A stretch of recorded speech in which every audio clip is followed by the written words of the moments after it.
Stop forcing life. That is where everything begins for you right now.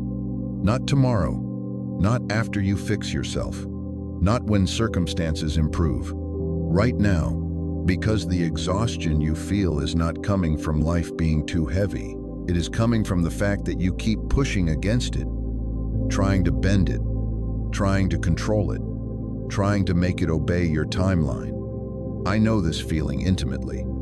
I lived there for years, waking up already tense, moving through the day like everything was a battle that needed to be won, measuring my worth by outcomes, chasing certainty in a world that does not offer it. And the harder I pushed, the more resistance I met. That was not bad luck. That was a lesson. You may not realize it yet, but forcing life is a form of quiet violence against yourself.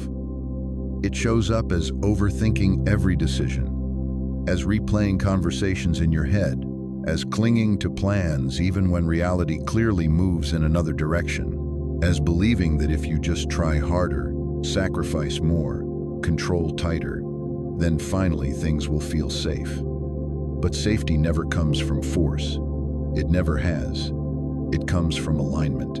And alignment begins the moment you stop fighting what already is. Look at how much energy you spend trying to control outcomes that are not yours to control. Other people's reactions, timing, opportunities, losses, delays. You tell yourself you are being responsible, ambitious, disciplined, but deep down, you know the truth. You are afraid of letting go, afraid that if you stop forcing, everything will fall apart, afraid that if you loosen your grip, you will lose what little stability you think you have.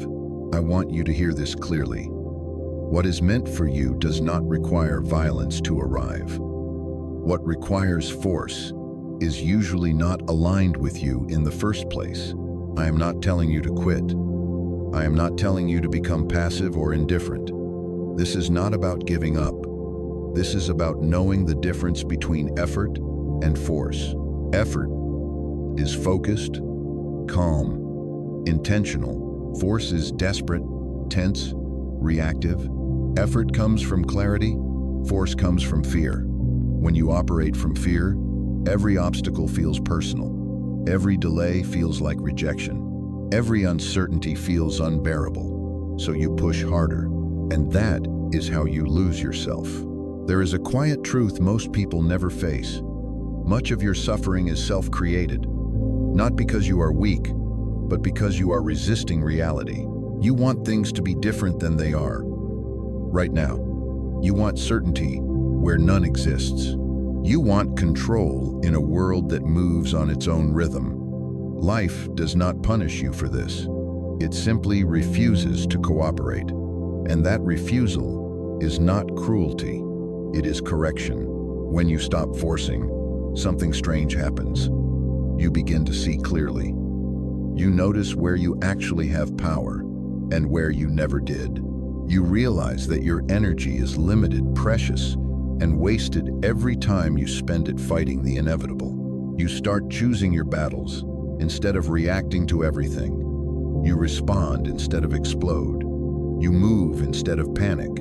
That shift alone can change the entire direction of your life. I want you to understand something important. Letting go of force does not mean you lose discipline. It means your discipline becomes cleaner, sharper. You stop chasing everything and start committing to what matters. You stop proving and start building. You stop performing and start becoming.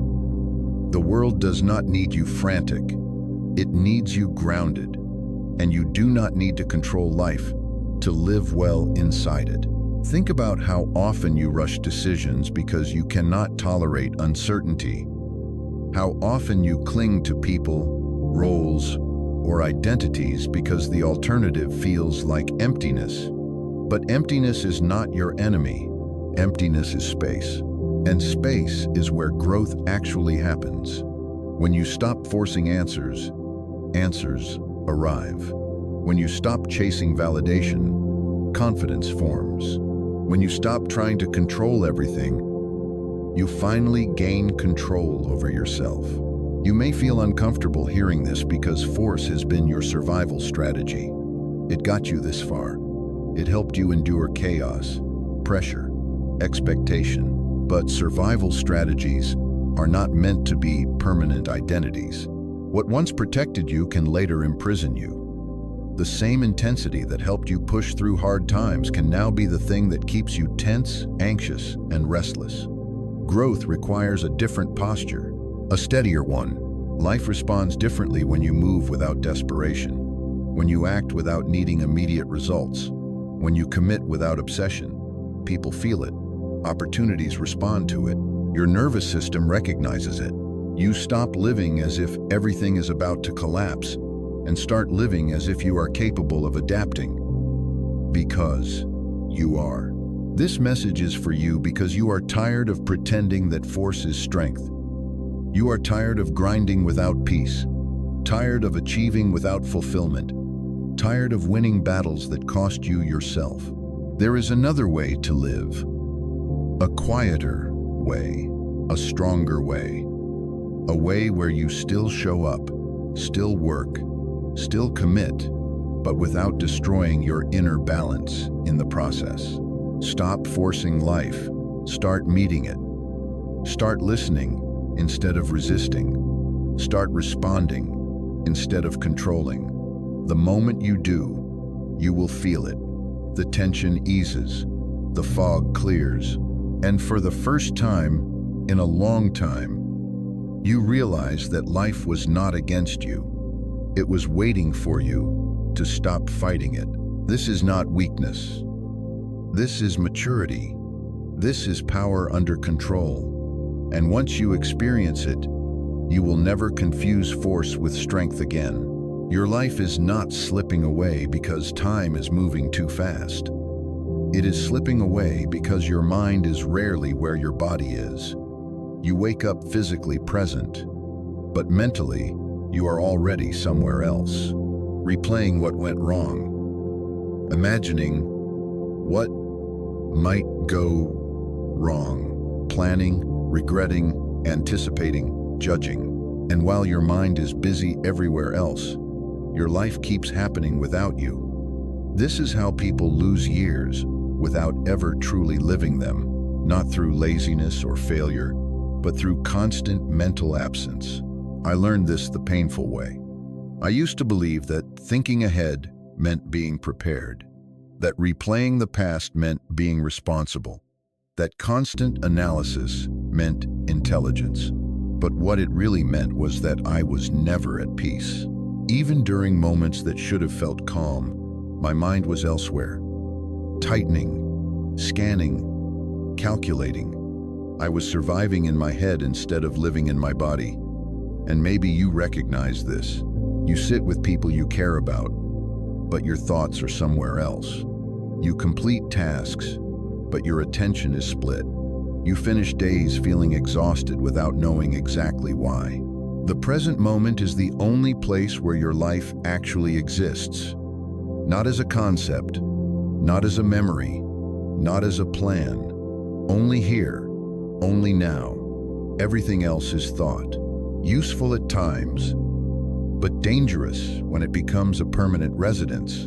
The mind is a powerful tool, but a terrible place to live. When you live there constantly, you miss the quiet signals of your own life, the steady breath, the subtle sense of meaning, the moments that never repeat. Most anxiety is not caused by what is happening. It is caused by what you are imagining.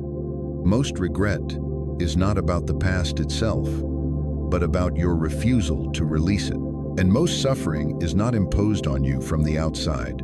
It is created by the distance between where you are and where your mind insists on being. You cannot feel peace in a moment you refuse to inhabit. Living in the present does not mean you stop thinking, planning, or remembering. It means you stop letting those functions hijack your entire existence. It means you choose awareness over autopilot. When you eat, you eat. When you walk, you walk. When you listen fully. without layering the moment with unnecessary mental noise. This sounds simple, but it is one of the hardest disciplines you will ever practice, because your mind has been trained to escape the present at the first hint of discomfort. Here is the truth that changes everything. The present moment is neutral. It does not attack you. It does not demand explanations. It does not punish you for past mistakes or future fears. It simply exists, and when you meet it without resistance, it becomes grounding instead of threatening. Most people are not afraid of the present moment itself. They are afraid of what they might feel if they stop running from it.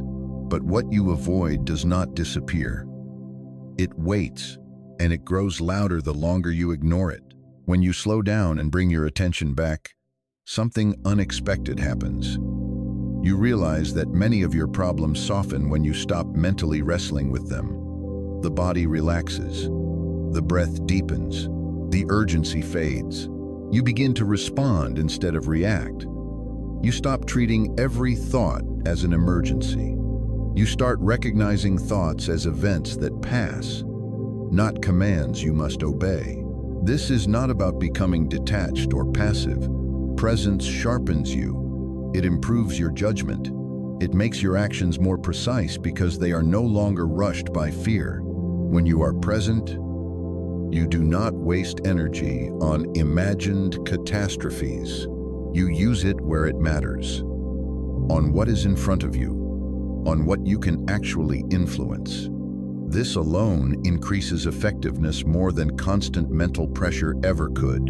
You might think you do not have time to be present, that your responsibilities are too heavy, your schedule too full. But presence does not require extra time. It requires a different quality of attention. You are already doing what you are doing.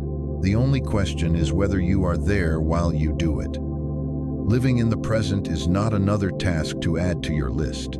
It is the removal of unnecessary mental friction. Notice how often your mind tries to escape neutral moments. Waiting in line, sitting quietly, walking without stimulation.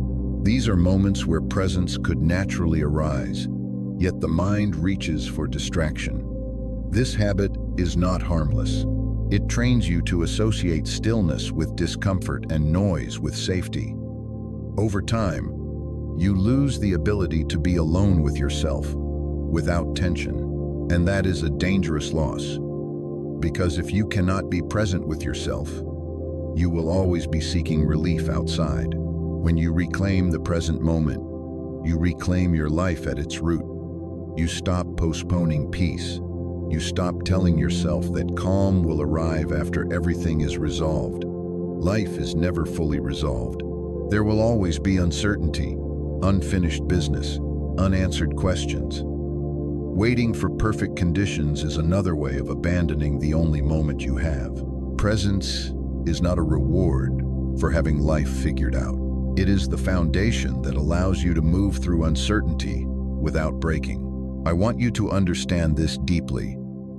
The present moment is where your strength lives, not in rehearsed conversations, not in imagined futures. Right here, when you ground yourself in what is actually happening, you become steadier, less reactive, more clear. You do not need to control every outcome when you are fully engaged with the process unfolding now. You stop losing your life to your mind when you stop treating every thought as truth. When you stop feeding every worry. When you learn to come back, again and again, to what is real. The feel of your feet on the ground. The sound of your breath. One. The simple fact that you are here, alive, capable, present. This is not philosophy. This is survival at a higher level. The world will always try to pull your attention forward and backward, but peace, clarity, and meaning only respond to presence. And the more often you return to it, the more natural it becomes, until one day, You realize you are no longer chasing your life.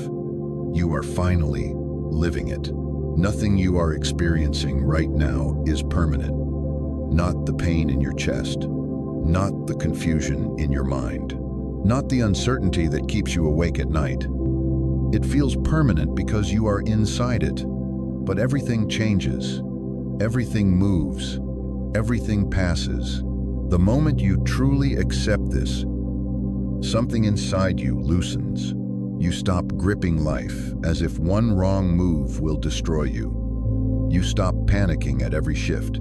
You stop treating temporary states as final sentences. Most people suffer not because life is hard, but because they expect it to stay still. They build their sense of safety around things remaining the same, around people staying, around roles holding, around feelings lasting. And when change arrives, as it always does, it feels like betrayal. But impermanence is not an enemy. It is the law of life. The same law that takes away also brings. The same force that ends chapters is the one that opens new ones. You cannot accept growth while rejecting change. They are inseparable. I used to fear impermanence. I clung to moments, identities, and versions of myself long after they had expired. I thought holding on meant strength. In reality, it was fear disguised as loyalty. Fear of emptiness. Fear of starting over. Fear of not knowing who I would be without what I lost. But nothing cost me more than pretending that change was optional. Life does not ask for permission. It moves. And the sooner you move with it, the less it has to drag you. Pain feels unbearable when you believe it will never end. When you tell yourself this is who you are now, broken, stuck, diminished. But pain is not an identity. It is a visitor. Even the deepest grief, the sharpest disappointment, the heaviest regret, they all move through you. They leave marks, yes, but they do not stay forever unless you build them a home. Acceptance of impermanence is what keeps pain from turning into bitterness. It allows sorrow to be felt without becoming your entire personality. The mind resists this truth because it wants guarantees. It wants permanence because permanence feels safe. But nothing real is permanent. Bodies age. Relationships evolve. Circumstances shift. Even the version of you listening to this will not exist forever. This is not something to fear. This is something to respect. When you understand that everything passes, you stop postponing life. You stop waiting for the perfect moment. You stop wasting time on resentment. You start choosing how to show up now, because now is all you ever truly touch. Impermanence also applies to success, comfort, and pleasure. This matters just as much. When things are good, they will not stay exactly the same. If you cling too tightly, joy turns into anxiety. You start guarding it, protecting it, fearing its loss instead of enjoying it. Acceptance allows you to savor without gripping, to appreciate without demanding permanence. This balance is what creates emotional stability. You stop swinging between euphoria and despair. You learn how to stay grounded as life rises and falls around you. There is a quiet strength that comes from knowing you can survive change, that you have survived it before.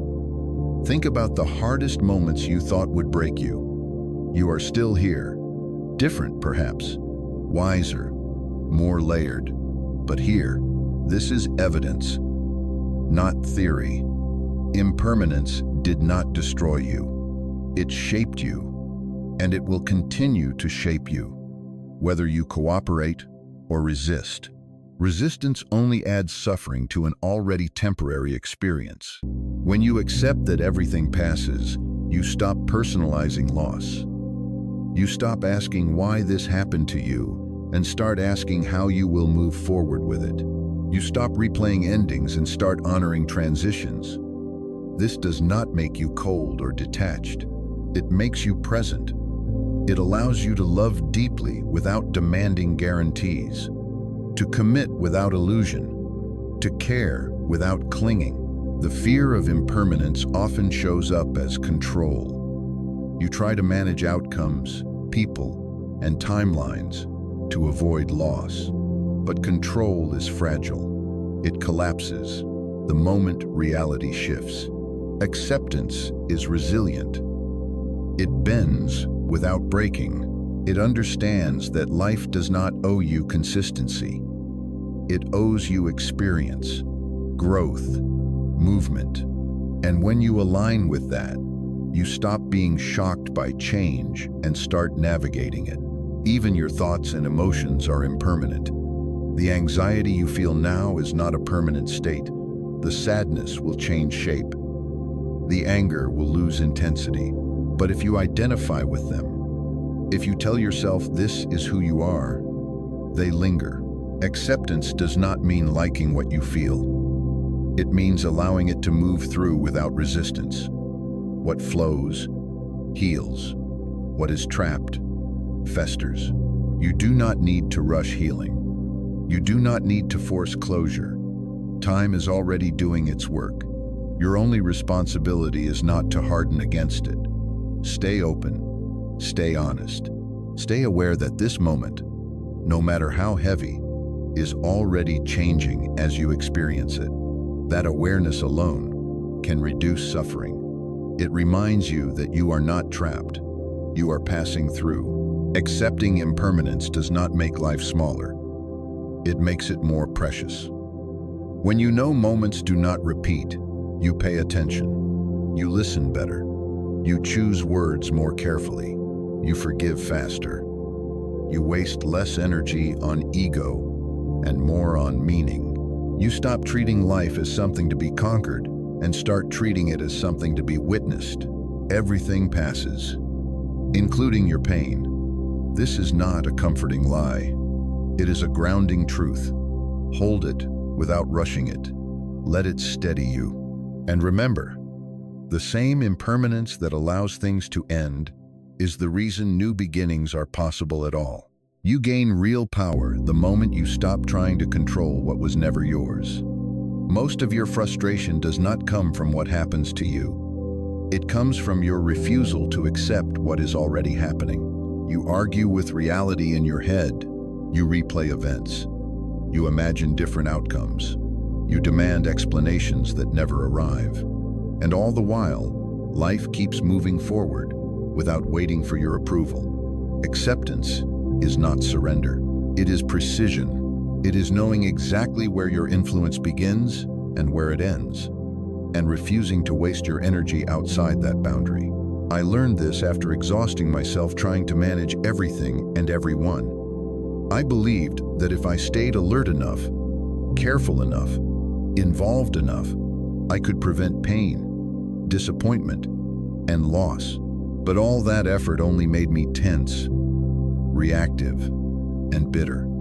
The truth I resisted for so long was simple. I cannot control events, people, or timing. I can only control my response, my attitude, and my actions in the moment.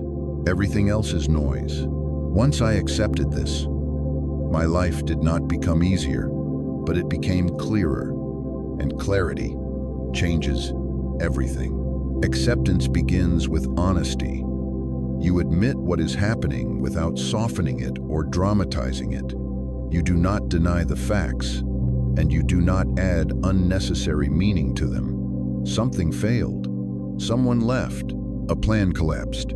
These are events, not verdicts. When you accept reality as it is, you stop wasting energy fighting facts. You stop asking, why me? And start asking, what now? That shift alone moves you from helplessness into agency. Most people confuse acceptance with weakness because they equate it with passivity. But acceptance is active. It requires discipline. It demands emotional restraint. It means choosing not to react impulsively even when emotions are intense. When you accept a situation, you are not approving it. You are acknowledging it so you can respond intelligently. Resistance feels powerful, but it often leads nowhere.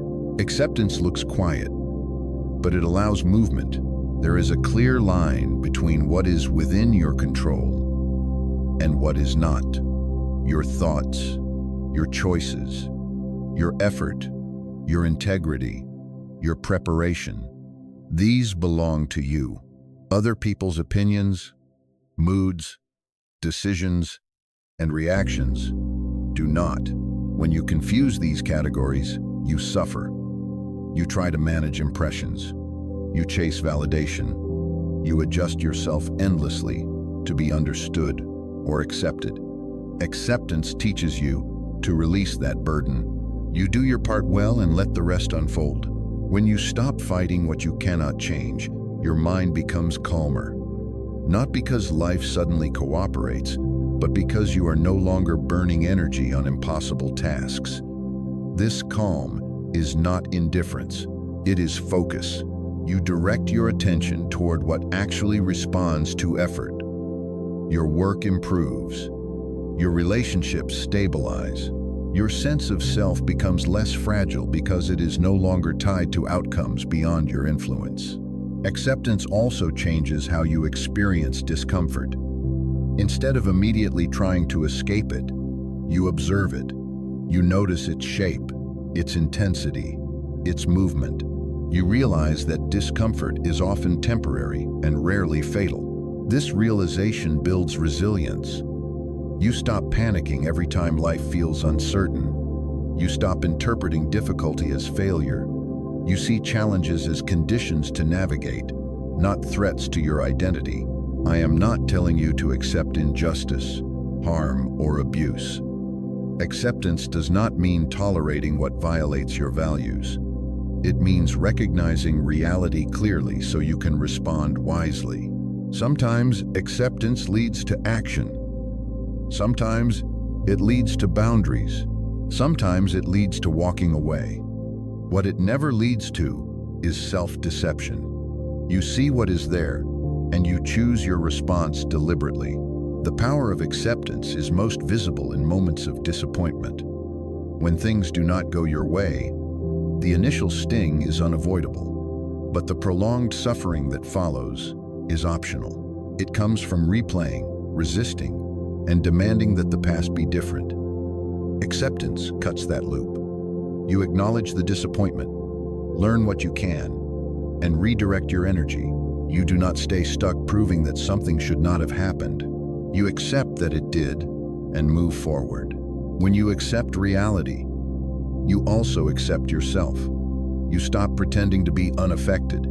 You stop hiding discomfort behind performance. You allow yourself to feel without letting feelings dictate your behavior. This creates emotional maturity.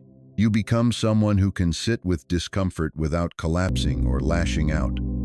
That stability becomes a form of quiet authority. People sense it. Life responds to it. Control is often misunderstood as dominance.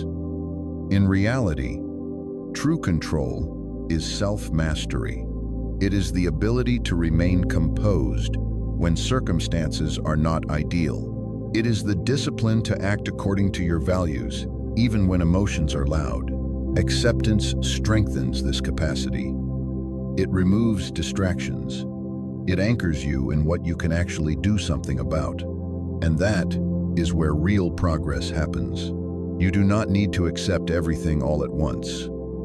Acceptance is a practice, not a decision you make once. You return to it daily, sometimes hourly.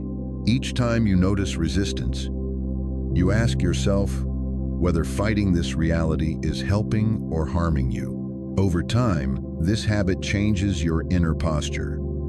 You become less reactive, less defensive, more grounded. You stop confusing effort with struggle. When you control what is yours and release what is not, life becomes simpler. Not easier, but simpler. You know where to invest your energy. You know when to act and when to wait. You stop demanding certainty and start building capacity. And capacity is far more valuable than control. It allows you to adapt, to recover, to grow. Acceptance does not close doors. It clears the path. It removes the emotional clutter that blocks your movement. It allows you to meet life as it is, not as you wish it to be. And from that place, your actions become effective instead of frantic. Your decisions become grounded instead of desperate. This is the power of acceptance. It gives you control where it matters most, within yourself. Letting go is not an act of loss. It is an act of intelligence. The moment you release what no longer serves you, you reclaim energy that has been quietly draining your life. Most people do not realize how much weight they are carrying until they finally put it down. They think tension is normal. They think constant inner pressure is just part of being driven. But what you hold too tightly does not make you stronger. It makes you rigid. And rigidity is what breaks under pressure. I held on longer than I should have. To people who had already moved on. To identities that no longer fit. To versions of myself that belonged to another chapter. I told myself it was loyalty, commitment, perseverance. In truth, it was fear. Fear of emptiness. Fear of starting again. Fear of admitting that something had ended. Letting go felt like failure, but holding on was slowly costing me my peace, my clarity, and my sense of direction. You cling because you believe that release means erasure, that if you let go, what mattered will disappear. But nothing that truly shaped you is erased by letting go. The lessons remain. The growth remains. The memory remains. What leaves is the unnecessary suffering created by attachment. You stop reliving what cannot be changed. You stop negotiating with the past. You stop demanding closure from things that have already closed. Attachment disguises itself as control. You replay moments, searching for different outcomes. You imagine conversations that will never happen.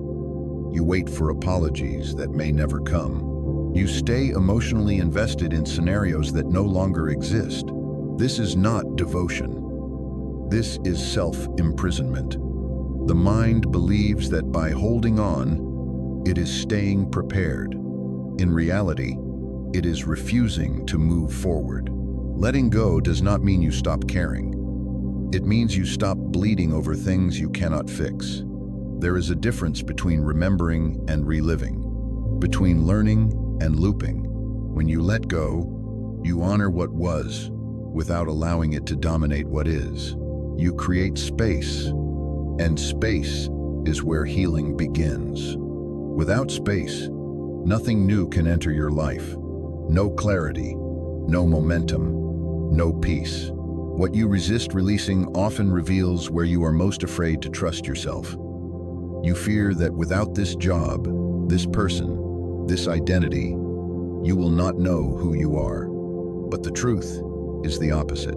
You discover who you are when the external props fall away, when you are no longer defined by roles that restrict you, when you stop outsourcing your sense of worth to outcomes and approval. Holding on keeps you anchored to outdated versions of yourself. Letting go allows evolution. Growth requires shedding. Just as the body cannot grow without releasing old cells, the mind cannot mature without releasing old attachments. You cannot step into the next phase of your life while gripping the previous one with white knuckles. Forward movement demands open hands. Letting go also applies to expectations. Expectations are agreements you make with yourself about how life should behave, and life rarely signs them. When reality fails to meet your expectations, frustration follows. Not because something went wrong, but because you demanded certainty where none was promised. Release the need for specific outcomes. Focus on effort, integrity, and presence. When you do, disappointment loses its power to destabilize you. One of the hardest things to let go of is the need for approval. The desire to be understood, to be validated, to be seen a certain way. This attachment turns you into a performer instead of a participant in your own life. You adjust your behavior to fit expectations. You shrink or exaggerate yourself depending on the audience. Letting go of this need is liberating. You stop negotiating your identity. You show up as you are, calm, grounded, unapologetic. Letting go does not happen all at once. It happens in moments. Each time you choose not to replay the past, each time you resist the urge to explain yourself to someone committed to misunderstanding you, each time you accept that some chapters end without resolution, these moments add up. Over time, the grip loosens, the weight lifts, the mind becomes quieter. There will be discomfort. That is unavoidable. Letting go creates space, and space can feel empty at first. But emptiness is not danger. It is potential. Sit with it long enough, and you will feel relief instead of fear. You will notice how much energy was being consumed by maintaining attachments that no longer gave anything back. You will feel lighter, not because life is easier, but because you are no longer dragging the past with you. You are not meant to carry everything forever. Some things are meant to be held temporarily, appreciated, learned from, released. This does not diminish their value. It completes their purpose. When you cling beyond that point, you turn meaning into burden. Letting go restores balance. When you release what holds you back, you move differently. Your decisions become cleaner. Your reactions slower. Your sense of self steadier. You stop confusing intensity with commitment. You stop measuring progress by how much you endure. You begin to value alignment over attachment. And that changes the quality of your life. Let go, not because it is easy, but because it is necessary. What you hold too tightly will eventually demand a cost. Choose to release it before that cost becomes your peace. Real strength is not loud. It does not rush to prove itself. It does not need constant expression. Real strength is built in moments most people overlook, moments of awareness, restraint, and silence. Mindfulness and silence are not passive states. They are disciplines. They require more control than reaction ever will. And yet, this is where your power quietly forms, beneath the surface, long before anyone else can see it. I used to believe strength meant staying alert at all times, speaking quickly, reacting faster than others, filling every gap with words or action. Silence felt dangerous. Stillness felt like weakness. But what I was really afraid of was losing control. When everything slows down, there is nowhere to hide from your own thoughts. That is why most people avoid silence. Not because it is empty, but because it reveals what has been ignored. Mindfulness brings the same discomfort at first. It asks you to notice instead of escape. And that request alone challenges the habits you have built around distraction.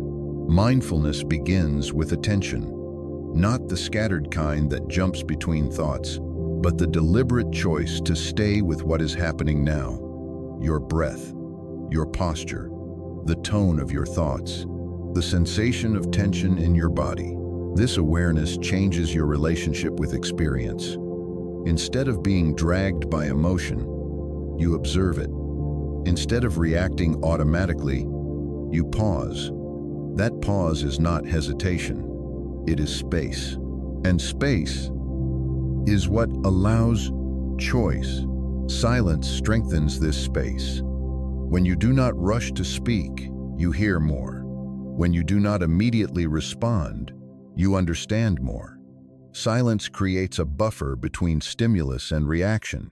In that buffer, you regain authority over yourself. You stop saying things you later regret. You stop escalating situations that did not require escalation. You stop leaking energy through unnecessary explanations and defenses.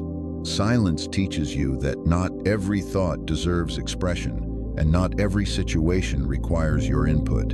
Mindfulness also exposes how much of your inner noise is habitual rather than necessary. You replay scenarios that no longer exist. You anticipate conversations that may never happen. You argue with people in your head while sitting alone.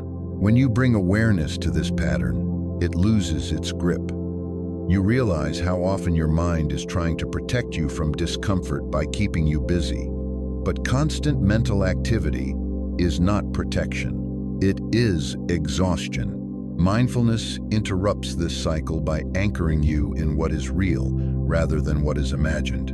There is a quiet confidence that grows when you become comfortable with silence. You stop fearing pauses in conversation. You stop rushing to fill space. You allow moments to breathe. This changes how others perceive you, but more importantly, it changes how you experience yourself. You feel grounded, centered, less reactive. You begin to trust that you do not need to perform to be respected. Presence becomes your signal, not noise. Mindfulness also teaches emotional regulation. When emotions rise, awareness allows you to feel them without being consumed. Anger becomes a sensation rather than a command. Anxiety becomes a signal rather than a threat. You stop suppressing emotions, but you also stop obeying them blindly. This balance is rare, and it is powerful. It allows you to stay steady in situations that once destabilized you. You respond from intention rather than impulse. Silence supports this regulation by reducing unnecessary stimulation. When your environment is constantly loud, your nervous system never fully settles. Silence gives it a chance to reset. In that reset, clarity emerges. You begin to notice which thoughts are worth engaging and which are simply noise. You stop identifying with every internal narrative. You realize that thoughts pass, whether you engage them or not. This realization is freeing. It reduces inner conflict. It simplifies decision-making. Mindfulness does not remove difficulty from life. It changes how you meet it. When challenges arise, awareness keeps you from catastrophizing. You see the situation as it is, not as your fear imagines it to be. Silence gives you the restraint to respond thoughtfully rather than defensively. Together, they create resilience, not the loud, aggressive kind, but the steady kind that does not fracture under pressure. You may believe that staying silent means losing influence. The opposite is often true. When you speak less, your words carry more weight. When you respond deliberately, people listen. Silence filters out the unnecessary and leaves room for what matters. Mindfulness ensures that when you do speak or act, it comes from clarity rather than agitation. This combination builds credibility, not through dominance, but through consistency. There will be moments when silence feels uncomfortable, when you want to interrupt, when you want to justify yourself, when you want to explain, defend, or react. These moments are training.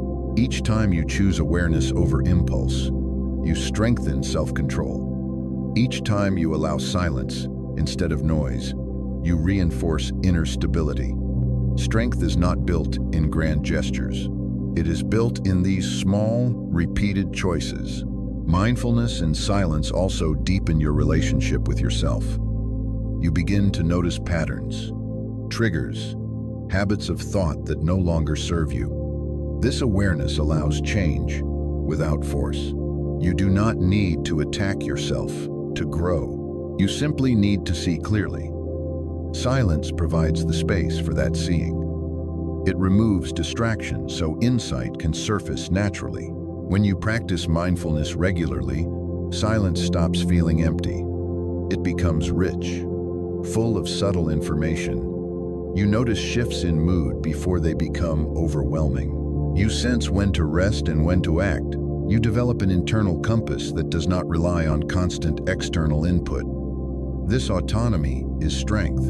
It allows you to move through life without being constantly pulled by noise, expectation, or pressure. Real strength is built when no one is watching. In the moments you pause instead of react. In the times you listen instead of speak. In the choice to stay present rather than escape. Mindfulness and silence do not make you passive. They make you precise.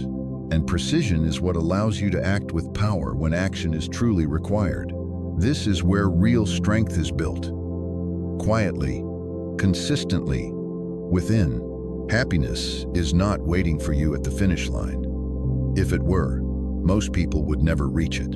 They would spend their lives running, chasing, striving, believing that once they arrive somewhere else, they will finally feel whole. But arrival is a moving target. The moment you reach one goal, another replaces it. The finish line keeps shifting, and if your happiness depends on it, peace will always remain out of reach. I learned this slowly, through exhaustion, through achieving things that looked impressive from the outside, and feeling strangely empty once I got there. That emptiness was not failure. It was a message. The mistake most people make is confusing progress with postponement. They tell themselves they will be happy when the work is done, when the title changes, when the situation improves. Life becomes a waiting room. Everything meaningful is delayed, but the truth is uncomfortable and freeing at the same time. There is no later version of life where fulfillment suddenly appears. There is only the quality of how you move through what you are already doing. The journey is not a means to an end. It is the substance of your life. When you focus only on outcomes, you miss what the process is shaping inside you. Discipline, patience, resilience, clarity. These qualities are not rewards handed to you at the end. They are built day by day, moment by moment, through engagement with the path itself.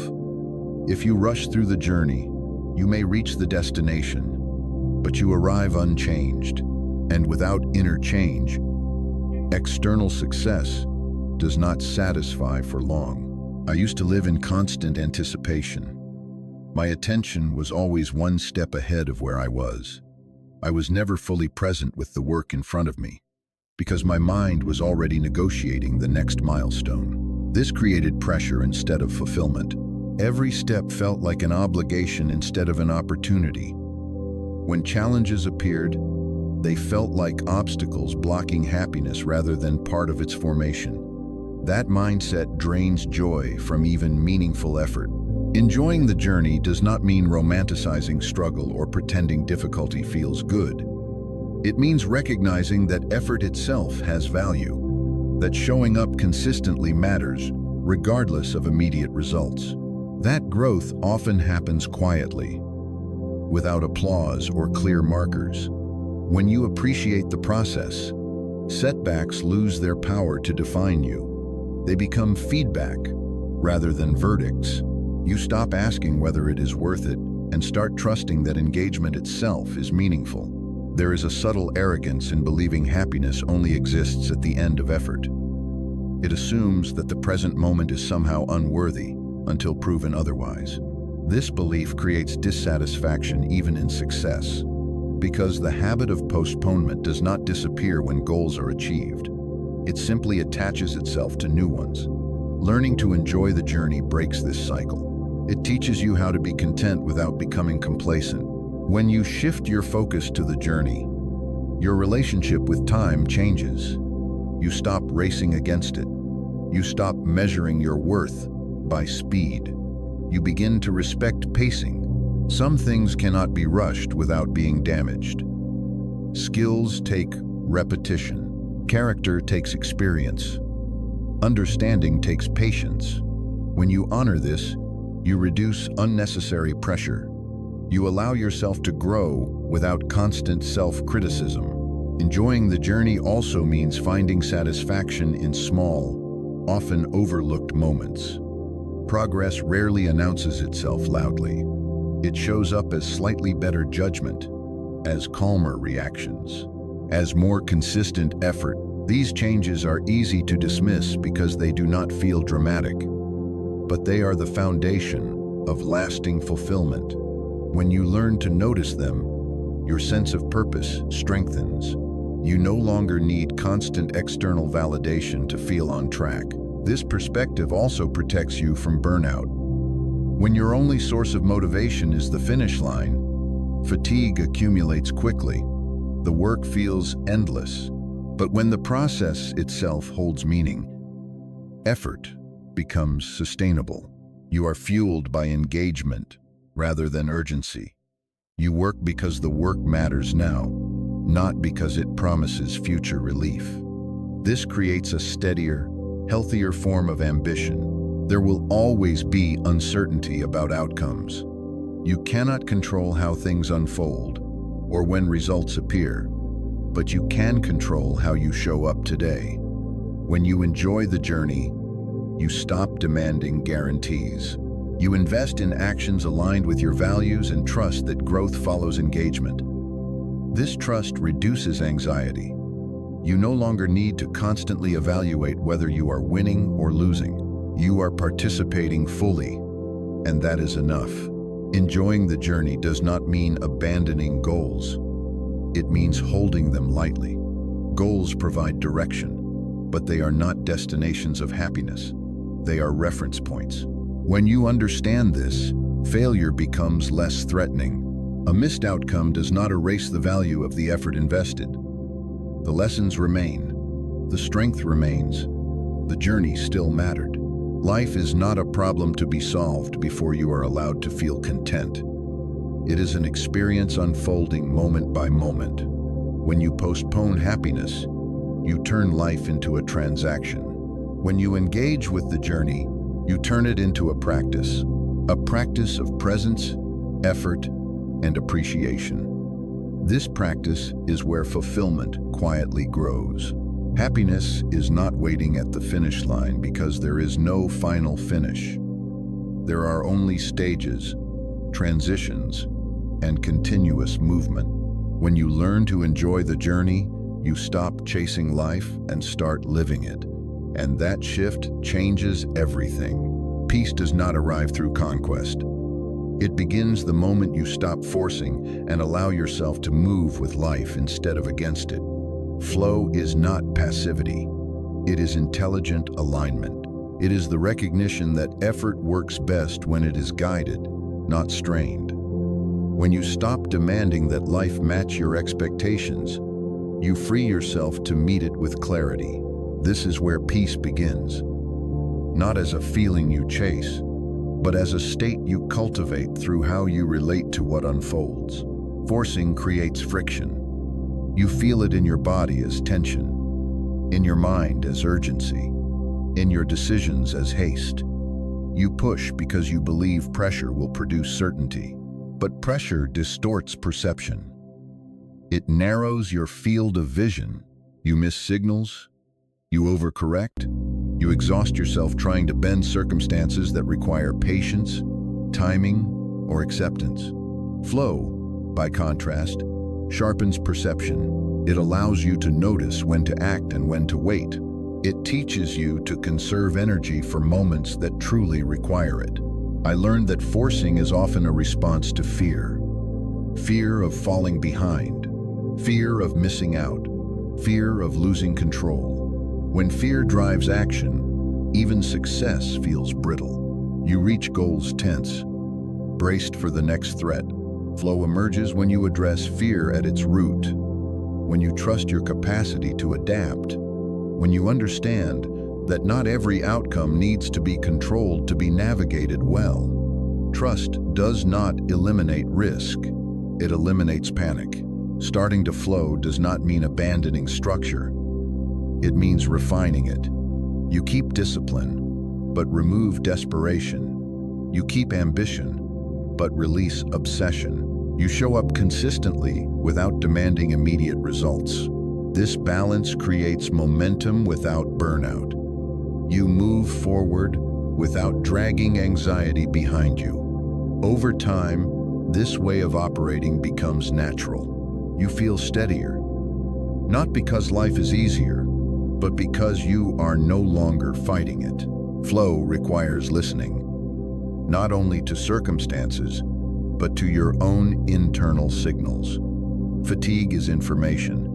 Resistance is information. Ease is information. When you are forcing, you ignore these signals and push through them indiscriminately. When you are flowing, you adjust intelligently. You rest when rest restores effectiveness. You act when conditions align. This is not weakness, it is efficiency. Nature does not rush, yet everything is accomplished. Peace deepens when you release the illusion that you must manage everything. Control what is yours to control: your attention, your effort, your integrity. Release the rest. This release does not make you careless. It makes you precise. You stop wasting energy on speculation and invest it in execution. You stop rehearsing failure and focus on preparation. Your actions become cleaner because they are not clouded by fear. Flow also transforms how you relate to others. You stop trying to force understanding, agreement, or validation. You communicate clearly, then allow responses to be what they are. This reduces conflict. It reduces resentment. You do not need to win every interaction to maintain self-respect. You choose your words carefully and let silence do the rest. This composure creates respect without demand. When setbacks occur, flow keeps you from spiraling. You assess, adapt, and continue. You do not collapse into self-judgment or inflate obstacles into personal failures. You see change as movement rather than threat. This perspective preserves emotional energy. It allows learning to happen without shame. You remain engaged without becoming attached to specific outcomes. Peace is cumulative. It grows with each moment you choose alignment over force. Each time you pause instead of panic. Each time you respond instead of react. Each time you trust timing instead of trying to dominate it. These moments add up. And thanks for watching. Over time, your baseline shifts. Calm becomes familiar. Clarity becomes accessible. You stop craving certainty and start relying on competence. Flow does not mean life becomes predictable. It means you become resilient.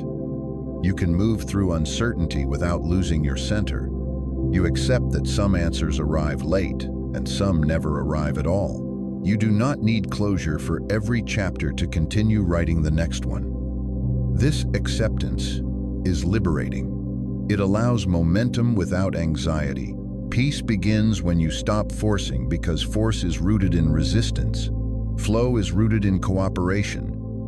You cooperate with reality as it is, while still shaping your response within it. This cooperation does not diminish your agency. It amplifies it. You act with timing. You decide with clarity. You move with intention. This is not a dramatic transformation. It is a quiet one. You may not notice it immediately, but others will. Your presence will feel steadier, your decisions more measured, your energy less scattered. You will feel less compelled to prove and more inclined to build. This shift marks the beginning of a different way of living. Stop forcing, start flowing. Not as a slogan, but as a daily practice. Each choice to align rather than resist brings you closer to peace. Not peace as an escape from life, but peace as a way of being fully within it.